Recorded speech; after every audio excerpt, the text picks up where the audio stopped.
जगत में प्रत्येक व्यक्ति को किसी ना किसी प्रकार की निर्बलता अवश्य होती है। जैसे कोई बहुत तेजी से दौड़ नहीं पाता तो कोई अधिक भार नहीं उठा पाता, कोई असाध्य रोग से पीड़ित रहता है तो कोई पढ़े हुए पाठों को स्मरण में नहीं रख पाता। ऐसे अनेकों उदाहरण और भी हैं। क्या आप किसी ऐसे व्यक्ति को जानते हैं जिसे सब कुछ प्राप्त हो और हम जीवन की उस एक निर्बलता को जीवन का केंद्र मानकर जीते हैं? इस कारणवश हृदय में दुख और असंतोष रहता है सदा। निर्बलता मनुष्य को जन्म से अथवा संजोग से प्राप्त होती है, किंतु उस निर्बलता को मनुष्य का मन अपनी मर्यादा बना लेता है। किंतु कुछ व्यक्ति ऐसे भी होते हैं जो अपने पुरुषार्थ और श्रम से उस निर्बलता को पराजित कर देते हैं। क्या भेद है उनमें और अन्य लोगों में? क्या आपने कभी विचार किया है? सरल सा उत्तर है इसका।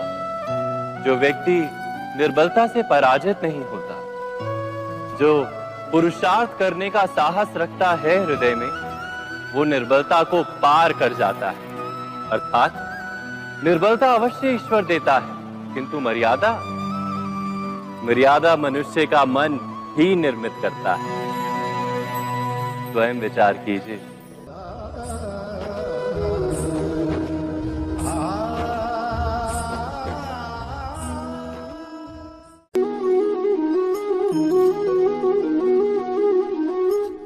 भविष्य का दूसरा नाम है संघर्ष। हृदय में आज इच्छा होती है और यदि पूर्ण नहीं हो पाती तो हृदय भविष्य की योजना बनाता है। भविष्य में इच्छा पूर्ण होगी ऐसी कल्पना करता रहता है, किंतु जीवन ना तो भविष्य में है ना अतीत में। जीवन तो इस क्षण का नाम, अर्थात इस क्षण का अनुभव ही जीवन का अनुभव।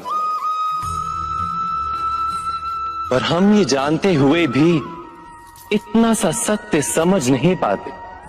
या तो हम बीते हुए समय के स्मरणों को घेर कर बैठे रहते, या फिर आने वाले समय के लिए हम योजनाएं बनाते रहते हैं और जीवन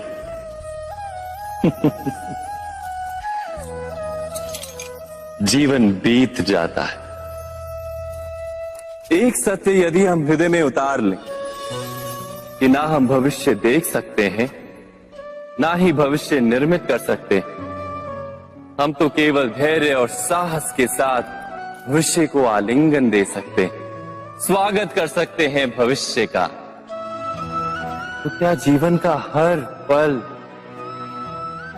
जीवन से नहीं भर जाएगा? स्वयं विचार कीजिए।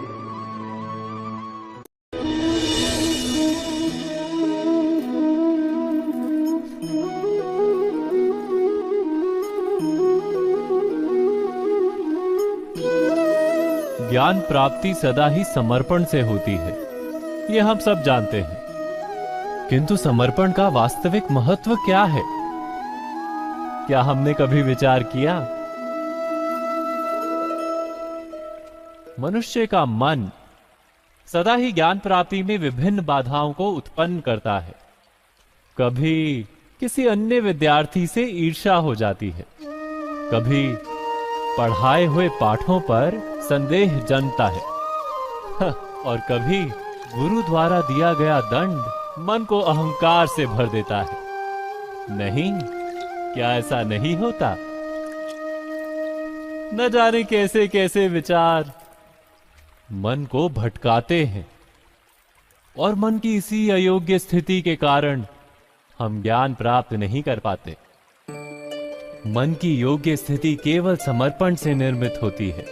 समर्पण मनुष्य के अहंकार का नाश करता है, ईर्ष्या, महत्वाकांक्षा आदि भावनाओं को दूर कर हृदय को शांत करता है और मन को एकाग्र करता है। वास्तव में ईश्वर की सृष्टि में ना ज्ञान की मर्यादा है ना ज्ञानियों की। गुरु दत्तात्रेय ने तो गाय और श्वान से भी ज्ञान प्राप्त कर लिया था। अर्थात विषय ब्रह्म ज्ञान का हो या जीवन के ज्ञान का या गुरुकुल में प्राप्त होने वाले ज्ञान का, उसकी प्राप्ति के लिए गुरु से अधिक महत्व है उस गुरु के प्रति हमारा समर्पण। क्या ये सत्य नहीं?